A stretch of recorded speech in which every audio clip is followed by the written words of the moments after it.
This morning, Sunday is likely to be accused of joining the ranks of so-called climate change deniers. That is not our intention. Instead, our cover story is an examination of whether some of the most basic principles of scientific inquiry have been sacrificed in the debate over increased levels of greenhouse gas emissions. Is the pressure to conform on climate change now silencing scientists who dare to dissent? Those of you who may want a refresher on global warming, here it is in 5 slides or less. For a prophet of doom, Randall Pearce puts on a very entertaining show. It's sort of akin to putting a doona on a bed in January. Okay, we're overheating.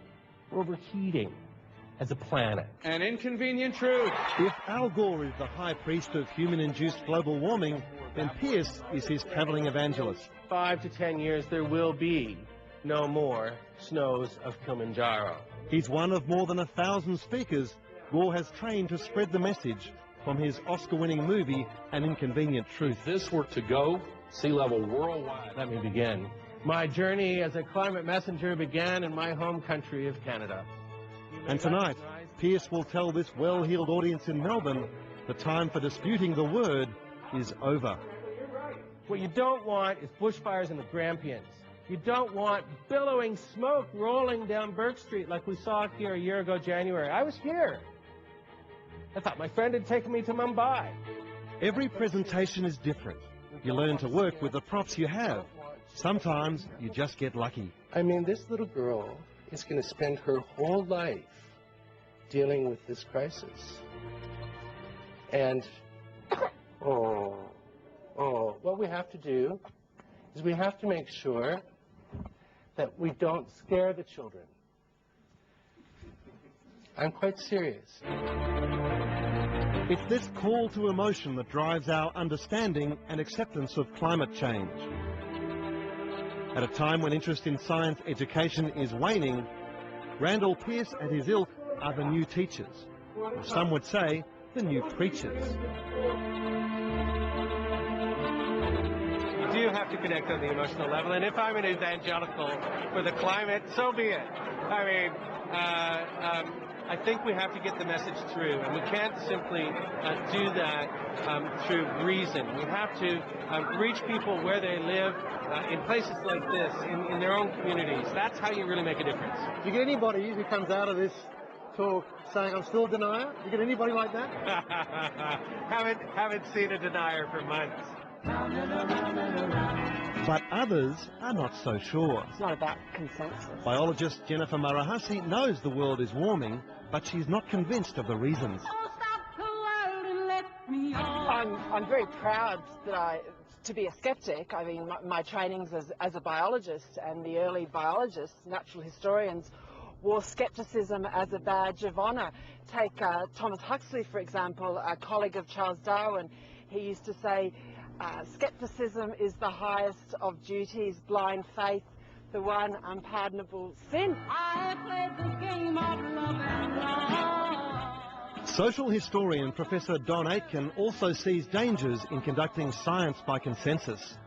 He's been told he risks his career by speaking out in favour of empirical inquiry and skepticism. But I've been dismissed as a man trashing a hard-earned reputation or pissing away a good reputation, that sort of stuff. I think this is very odd talk. You know, I've been in higher education for 50 years. People don't usually talk like that. And so I begin to wonder, what lies behind it? Today, Sunday asks, how much do we really know about the natural world around us? And as we denounce climate change deniers, do we yet understand the limits of our knowledge? I've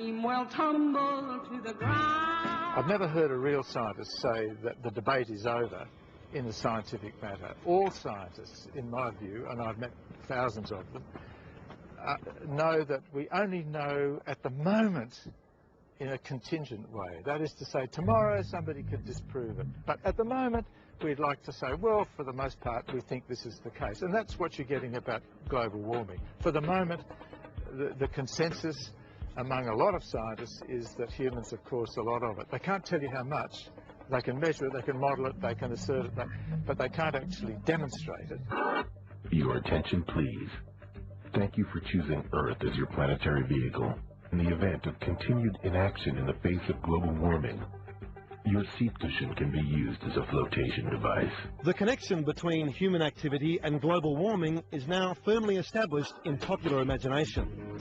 It's no longer a theory, but a law. Elevated carbon dioxide levels are driving up global temperatures.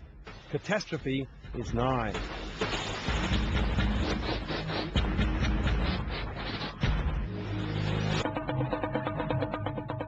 Is the science of global warming, anthropogenic global warming, now settled?